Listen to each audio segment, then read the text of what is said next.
بسم اللہ الرحمن الرحیم۔ السلام علیکم۔ حضرت ابراہیم علیہ السلام کا نسب نامہ یہ ہے: ابراہیم بن طارخ بن ناہور بن صاروخ بن راغو بن فالح بن عابر بن شالح بن ارفخشد بن سام بن نوح علیہ السلام۔ ارشاد ربانی ہے، اور وہ بھی وقت یاد کرنے کے لائق ہے جب ابراہیم علیہ السلام نے اپنے باپ آزر سے کہا کہ کیا تم بتوں کا معبود بناتے ہو؟ میں دیکھتا ہوں کہ تم اور تمہاری قوم سری گمراہی میں ہو۔ اس سے معلوم ہوتا ہے کہ حضرت ابراہیم علیہ السلام کے والد کا نام آزر تھا۔ حضرت عبداللہ بن عباس رضی اللہ تعالیٰ عنہ سمیت اکثر علماء نسب کا کہنا ہے کہ اس کا نام تارح تھا۔ اہل کتاب تارخ کہتے ہیں۔ بعض علماء نے کہا یہ آزر اس بت کا نام ہے جس کی وہ پوجا کرتا تھا، اس وجہ سے آزر کہتے ہیں۔ حضرت عبداللہ بن عباس رضی اللہ تعالیٰ عنہ سے روایت ہے کہ نبی اکرم صلی اللہ علیہ وسلم نے فرمایا، ابراہیم کا حلیہ معلوم کرنے کے لیے اپنے ساتھی محمد صلی اللہ علیہ وسلم کو دیکھ لو۔ موسیٰ علیہ السلام گھنگریالے بالوں والے، گندمی رنگت کے تھے، سرخ اونٹ پر سوار تھے جس کی نکیل کھجور کے پتوں کی تھی۔ وہ منظر میرے تصور میں محفوظ ہے، گویا میں انہیں دیکھ رہا ہوں کہ وادی کے نشیب میں اتر رہے ہیں۔ حضرت ابراہیم علیہ السلام نے حضرت سارہ علیہ السلام سے نکاح کیا۔ حضرت سارہ علیہ السلام بانجھ تھیں، ان کے ہاں اولاد نہیں ہوتی تھی۔ تارخ اپنے بیٹے ابراہیم علیہ السلام، ان کی بیوی حضرت سارہ علیہ السلام اور اپنے پوتے لوط علیہ السلام کو لے کر کلدانیوں کی سرزمین سے کنعانیوں کے علاقے کی طرف روانہ ہوئے۔ وہ لوگ ہران کے مقام پر رہائش پذیر تھے۔ وہاں تارخ 250 سال کی عمر میں وفات ہو گئے۔ اس سے معلوم ہوتا ہے کہ ابراہیم علیہ السلام ہران میں پیدا نہیں ہوئے بلکہ کلدانیوں کے ملک میں پیدا ہوئے جو بابل اور قرب و جوار کے علاقے پر مشتمل تھا۔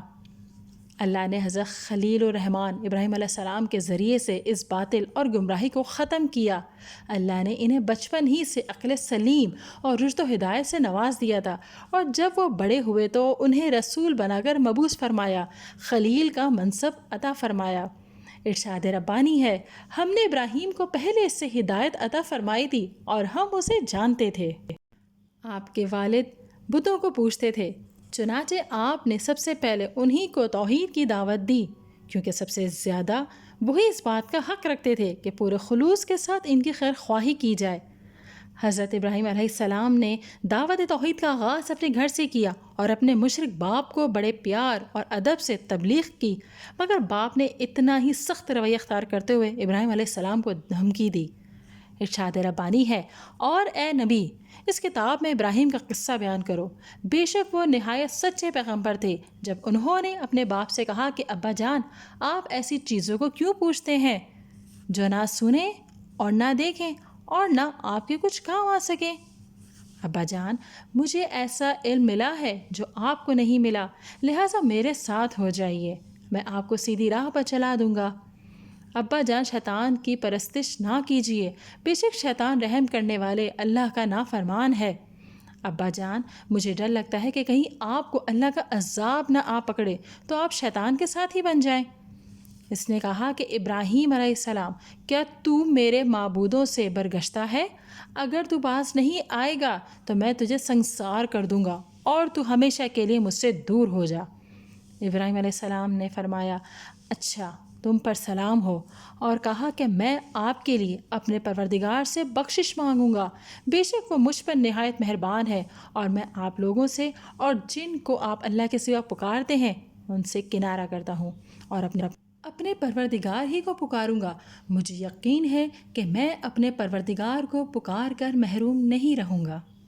ان آیات میں اللہ نے آپ کی اپنے والد سے گفتگو اور بحث بیان فرمائی ہے اور بتایا ہے کہ آپ نے اپنے والد کو کس طرح عمدہ ترین الفاظ اور بہترین اشارے کے ساتھ حق کی طرف بلایا، اور اس پر بتوں کی عبادت کا باطل ہونا واضح فرمایا۔ جو اپنے پجاری کی پکار نہیں سنتے اور نہ اس کی موجودگی کو دیکھتے ہیں، پھر وہ کس طرح اسے کوئی فائدہ پہنچا سکتے ہیں؟ ناظرین، اگر ویڈیو پسند آئی ہے تو اسے لائک کیجئے، شیئر کیجئے، کمنٹ دیجئے اور چینل کو سبسکرائب کیجئے۔